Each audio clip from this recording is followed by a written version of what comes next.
ذوالفقار علی بھٹو کی پھانسی سے متعلق صدارتی ریفرنس پر جسٹس محمد علی مظہر نے تفصیلی رائے جاری کر دی۔ انہوں نے رائے میں کہا کہ ذوالفقار علی بھٹو کا ٹرائل آرٹیکل 4 اور 9 کے تحت منصفانہ ٹرائل کے معیار پر پورا نہیں اترتا تھا۔ ٹرائل میں شفافیت اور قانونی طریقہ کار کے تقاضے پورے نہیں کیے گئے۔ وعدہ معاف گواہ کے بیان پر سزائے موت سنانا قانون اور انصاف کے بنیادی اصولوں کے منافی تھا۔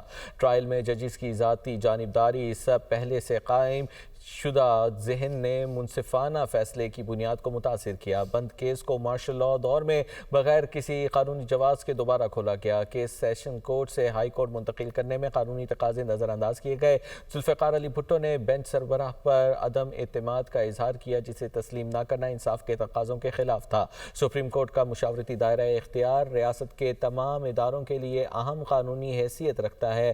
ٹرائل میں استعمال کیے گئے سخت جملوں اور طنزیہ ریمارکس سے عدالتی وقار اور غیر جانبداری متاثر ہوئی۔ ججوں کی جانبداری نے انہیں اس قابل نہیں چھوڑا تھا کہ وہ اس اہم کیس میں آزادانہ اور منصفانہ فیصلہ کر سکیں۔